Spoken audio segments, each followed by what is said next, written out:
আজি আপোনালোকক মোৰ এই ভিডিঅ'ত স্বাগতম জনাইছোঁ, য'ত আপোনালোকক এটা স্কলাৰশ্বিপৰ বিষয়ে অৱগত কৰিব বিচাৰিম। সাধাৰণতে আপোনালোকে জানে যে নেশ্যনেল স্কলাৰশ্বিপ পৰ্টেলৰ ফালৰ পৰা আপোনালোকে বহুতকেইটা স্কলাৰশ্বিপ পায়, তাৰে ভিতৰত ঈশানোদয় এটা। আৰু আপোনালোকে এইটোও জানে যে ঈশানোদয় স্কলাৰশ্বিপৰ যিটো লাষ্ট ডেট ইতিমধ্যে কমপ্লিট হৈছে, চ' বহুতেই হয়তো এপ্লাই তাত কৰিলে।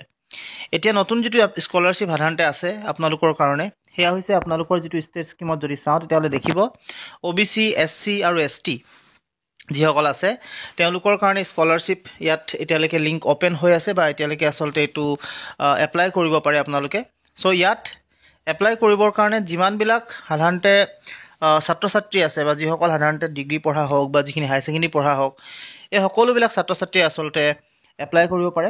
চ' ইয়াত এপ্লাই কৰিবৰ কাৰণে যিটো লাষ্ট ডেট সেইটো 10/2/2024 আছে, অৰ্থাৎ 10 তাৰিখলৈকে আপোনালোকে এপ্লাই কৰিব পাৰিব। চ' তাৰ কাৰণে আপোনালোকে যদিহে কৰা নাই এতিয়ালৈকে এপ্লাই, যিসকলে কৰিলে তেওঁলোকক কোৱা নাই, যিসকল কৰা নাই তেওঁলোকে আচলতে ইয়াত এপ্লাই কৰি ল'ব লাগে অতি সোনকালে। আৰু এপ্লাই কৰিবৰ কাৰণে আপোনালোকে আহিব লাগে আচলতে নেশ্যনেল স্কলাৰশ্বিপ পৰ্টেলৰ যিটো অফিচিয়েল পৰ্টেল, যিটো নেকি scholarships.gov.in, এইটোলৈ আপোনালোকে আহিব লাগে। কিন্তু তাৰ আগতে আপোনালোকে এপ্লাই কৰাৰ আগতে এটা কাম আপোনালোকে কৰি ল'ব। আপোনালোকৰ যিটো বেংক একাউণ্ট, সেই বেংক একাউণ্টৰ লগত আধাৰ কাৰ্ড যাতে কানেক্ট হৈ থাকে সেইটো আপোনালোকে কিন্তু খবৰ কৰি ল'ব। কাৰণ যদিহে আপোনালোকৰ আধাৰ কাৰ্ডৰ লগত যদি বেংক একাউণ্ট কানেক্ট নহয়, তেতিয়াহ'লে আপোনালোকৰ পইচা পোৱাৰ ক্ষেত্ৰত বা স্কলাৰশ্বিপৰ পিছৰ যিখিনি ষ্টেপছ আছে সেইখিনি কৰাৰ ক্ষেত্ৰত আপোনালোকৰ অসুবিধা আহি পৰিব। চ' তাৰ কাৰণে আপোনালোকে সাধাৰণতে আধাৰৰ লগত যিটো বেংকৰ একাউণ্ট সেইটো আপোনালোকৰ চিডেড হোৱাটো খুব প্ৰয়োজনীয়। চিডেড মানে আপোনালোকৰ কানেক্ট হোৱাটো।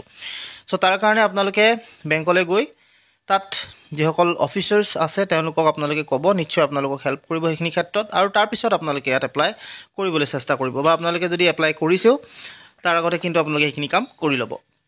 এতিয়া ইয়াত এপ্লাই কৰিবৰ কাৰণে যিসকলে OBC স্কলাৰশ্বিপ সাধাৰণতে কৰিব, তেওঁলোকে ঈশানোদয় যিসকলে এপ্লাই কৰিছে সেই ছাত্ৰ ছাত্ৰীসকলে এপ্লাই কৰিব পাৰে, কোনো অসুবিধা নহয়।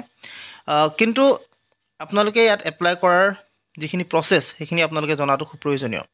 সকলোকে প্ৰথমতে আপোনালোকে নিউ ৰেজিষ্ট্ৰেশ্যন কৰিব লাগে, যিসকল ফ্ৰেছ হয়।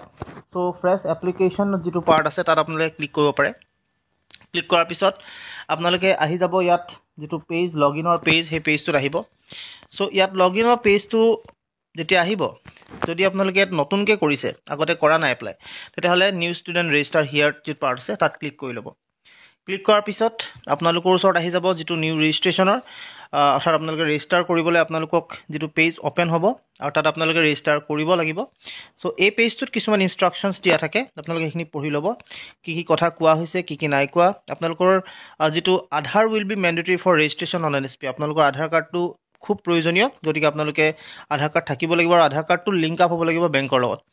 আৰু এই ক্ষেত্ৰত যদি আপোনালোকে বেংকৰ লগত লিংক আপ হৈ আছে নে নাই তাক জানিব বিচাৰে, তেতিয়াহ'লে সেই ক্ষেত্ৰতো আপোনালোকে ইয়াত যিটো এটা দিয়া আছে http://resident.uda.gov.in/bank-mapper এইটো বুলি আছে আপোনালোকক, তাত আপোনালোকে ক্লিক কৰি কিনে আপোনালোকে গম পাব আপোনালোকৰ কাৰ্ডটো বা আপোনালোকৰ আধাৰ কাৰ্ডটো লিংক আপ হৈ আছে নে নাই। তাৰপিছত আপোনালোকে সেইখিনি কৰাৰ পিছত ইয়াত যিটো অপশ্যন দুটা দিছে ক্লিক কৰিব, আৰু ক্লিক কৰাৰ পিছত কণ্টিনিউলৈ যাবগৈ। কণ্টিনিউ কৰাৰ পিছত ইয়াত আহিব আপোনালোকৰ এনেকুৱা এটা অপশ্যন, চ' আই হেভ আধাৰত ক্লিক কৰি ৰাখিব, মোবাইল নাম্বাৰটো দিব, OTP ক্লিক কৰিব, OTP এটা আহিব, এই OTPটো ইয়াত ভৰাব, যিটো কেপচা আছে ছাইডত সেই কেপচাটো ভৰাব আৰু ভেৰিফাই কৰিব। ভেৰিফাই কৰাৰ লগে লগে আপোনালোকৰ যিটো প্ৰথম ষ্টেপছ অৰ্থাৎ ৰেজিষ্ট্ৰেশ্যনৰ যিটো ষ্টেপছ সেইটো আপোনালোকৰ কমপ্লিট হ'ব। ইয়াৰ পিছত আহি যাব নেক্সট পেজটোত, নেক্সট পেজ অৰ্থাৎ এই লগইন পেজটোত। ইয়াত আপোনালোকে প্ৰথমতে এপ্লিকেশ্যন ID দিব, ৰেজিষ্ট্ৰেশ্যন যিটো পাছৱৰ্ড আছে সেই পাছৱৰ্ডটো আপোনালোকে ক্ৰিয়েট যিহেতু কৰিব লাগিব ৰেজিষ্ট্ৰেশ্যনৰ সময়ত, সেইটো কৰি ল'ব। তাৰপিছত কেপচাটো ক্লিক কৰিব আৰু তাৰপিছত লগইন কৰি দিব। লগইনৰ পিছত যিখন ফৰ্ম আহিব সেইখন ফিল আপ কৰিব, কিছু ডিটেইলছ আগৰ পৰাই তাত আহি যাব আৰু কিছু ডিটেইলছ আপোনালোকে নতুনকৈ ভৰাব লাগিব। চ' এইখিনি আপোনালোকে তাত ভৰাব আৰু গোটেই ডিটেইলছখিনি ভৰোৱাৰ পিছত স্কলাৰশ্বিপৰ যিটো টাইপ সেইটো আপোনালোকে চিলেক্ট কৰি ল'ব, আৰু তাৰপিছত আপোনালোকৰ যেতিয়া প্ৰচেছ সম্পূৰ্ণ হ'ব তাৰপৰা ছাবমিট কৰিব। ছাবমিট কৰাৰ পাছত যিখিনি ষ্টেপছ আছে এইখিনি আপোনালোকৰ কাম, সেইখিনি আপোনালোকে কৰিব। ইয়াৰ পিছত যিটো ষ্টেপছ সাধাৰণতে আপোনালোকে পাব, ইয়াত বহুতকেইটা ষ্টেপছ থাকিব। প্ৰথম হৈছে ডিফেক্টিভ এপ্লিকেশ্যন ভেৰিফিকেশ্যন ডেট, অৰ্থাৎ আপোনালোকৰ যদিহে এপ্লিকেশ্যনটো যদি ডিফেক্টিভ থাকে, কিবা কিবি যদি থৈ যায় তাৰ কাৰণে আপোনালোকে ভেৰিফাই কৰিব পাৰিব। তাৰপিছত ইনষ্টিটিউট ভেৰিফিকেশ্যন হ'ব, তাৰপিছত DNO SNO MNO ভেৰিফিকেশ্যন হ'ব।